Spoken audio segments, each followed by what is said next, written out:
If your toddler is constantly hanging off your leg, following you everywhere and can't play independently for more than 30 seconds, you're probably making at least one of these 4 mistakes that create clingy behavior. Today, I'm going to show you exactly what's making your child so dependent on you and the simple changes that will turn this around immediately. Starting with mistake number 1, which is so subtle, you're probably doing it multiple times a day without realizing it, and it looks like this. Your toddler is completely absorbed in their play. Maybe they're building blocks or sorting toys, playing with dolls, or taking all the containers out of the kitchen drawer. Whatever they're doing, they're focused and happy and blissfully independent. And then you break that focus by talking to them. And you say something like, wow, that tower's huge. Or, oh my gosh, we have so many containers. Now, I get it. Your intentions are good. You want to connect with your little one and show them that you're interested in their play. Or maybe you even want to encourage more of this independent time by praising them for it. But here's what's actually happening. The moment you start commenting, you pull their attention away from their play and put it squarely on you. And because you're their favorite person in the world, they often drop what they're doing and come over to you. And you've just accidentally taught them that your attention is more valuable than their own independent play. And this creates that clingy behavior you're trying to avoid. So if you want your little one to continue playing independently and maybe even get a few more minutes to finish your coffee, here's what you need to do. When they're happily playing or exploring, don't ask questions, don't comment, just sit back and watch. And wait for those natural breaks in their play when they actually look up at you. That's them checking in, and it's the perfect moment to acknowledge their play or ask them questions about what they're creating. Do this consistently and you'll get longer periods of independent play without that constant need for your attention. Now, when your toddler does look up and show you their creation, here's where most parents make mistake number 2. Generally, we will immediately praise them by saying something like, good job, you're so smart, or that's amazing. Now, this does feel natural and exactly what a supportive parent should do. But here's the thing, these encouraging words are actually creating more of that clingy behavior that you're trying to avoid. And here's why. When your praise centers around how smart they are or the end result, your toddler starts depending on you to tell them if they did well. They can't just feel good about what they made, they need your approval first. And this creates 2 exhausting problems for you. First, they start doing things just to get that good job from you. And before you know it, you've got a child constantly running over saying, look, is this right, every few minutes. Second, they start worrying, what if I mess up and my mum and dad don't think I'm smart anymore? So as a result, they start to stick to easy things that they know they can't fail at. And this means they're no longer exploring or trying new stuff because they're too scared to disappoint you. But when you praise their effort and process instead, so for example, you might say, wow, you didn't give up even when that puzzle piece was tricky, or I saw you really concentrating on that drawing, you were so focused. Something different happens. You show them that trying and problem solving is what's truly important, not being perfect or getting your approval. And they start to think, I can do this, instead of I need mum or dad to tell me that this is good. And here's the game changer.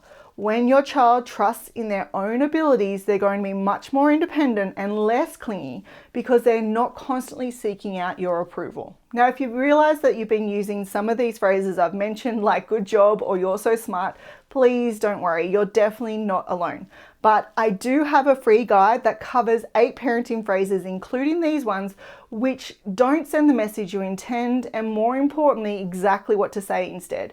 And you can grab that free copy by clicking the link in the description below. Now, even if you avoid those first 2 mistakes perfectly, there's another way that you can accidentally encourage clingy behavior. And this one has nothing to do with what you say. It's all about your physical environment, and it can honestly sabotage everything. As you may have noticed, toddlers are naturally curious, and when they see something new or interesting, they absolutely must touch it and explore it. Now, this curiosity is amazing for their development, but it becomes a problem when your home isn't set up for this exploration. If you've got breakable items within reach, important documents on low tables, and unsafe objects everywhere, you're going to find yourself following your toddler around all day saying, "Don't touch that, get away from there," or "No, no, no." Now, not only is this constant supervision exhausting for you, but you're also accidentally encouraging your toddler to become more clingy.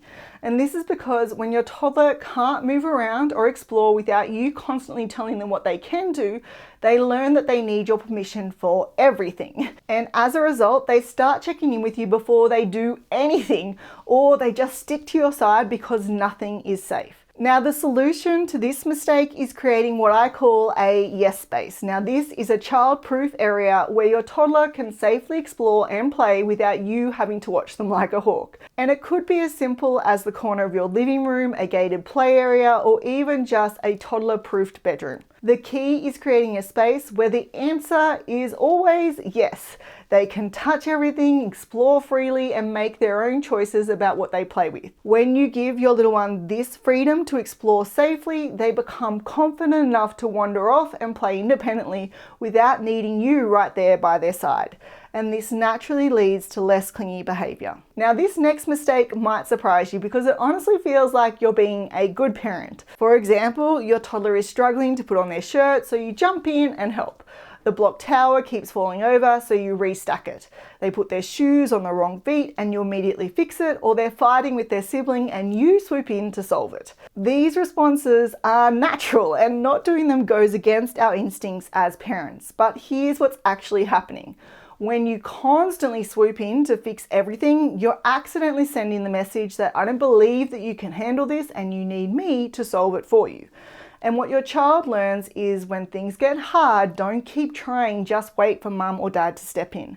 And this is where that clinginess starts. Without the chance to struggle through these challenges, they don't get the opportunity to practice their problem-solving skills or experience that amazing "I did it" feeling when they finally get that shirt on or figure out how to make that tower stable. It's these small victories that build confidence and independence. Without them, your toddler can start to believe that they really can't handle things without you, and this naturally encourages them to lean on you for absolutely everything. Now, the fix to this mistake is honestly hard to do, but it works. Just wait for them to look up at you and ask for help before you jump in. And then when you do help, you want to guide them through it rather than taking over completely. So instead of grabbing that t-shirt and putting it on for them, you might say putting on shirts can be tricky, and then you would guide them based on their age and their abilities. So if your toddler is still learning how to get dressed, you would guide them step by step through the tasks. So you might say, find the hole for your head. Now pull it down. Find the hole for your arm, put this arm through, find the other hole, put this arm through, and now pull it down. If, on the other hand, your toddler knows how to get dressed but they're just stuck, you would help them problem solve. So you might say, that looks tricky. What should you try first? Or, I wonder which hole your head goes through. When you take this approach of being with your toddler as they figure it out, it teaches them that it's okay to find things challenging, but that they can actually figure things out. And you're there to guide them, not rescue them. And each small victory they have builds their confidence and problem-solving skills, leading to a less clingy, more independent child. Now, just a little heads up, when you stop swooping in immediately and start guiding them instead of doing it for them, they might get a little upset. And sometimes, let's be honest, it'll escalate. Maybe your little one will start screaming, yelling, or throwing themselves on the floor because they can't get that puzzle piece to fit, or their shirt is being a little too tricky. In those moments, your natural instinct is going to be to calm them down as quickly as possible. And you might say things like, I see you're upset, hoping it will help. Now, while this seems like the right thing to do, you might be surprised to hear that acknowledging your child's feelings over and over could actually be making things worse. In this video, you'll discover exactly how repeatedly acknowledging your child's feelings with phrases like, I see you're upset, might unintentionally escalate the tantrums, and more importantly, what you should do instead.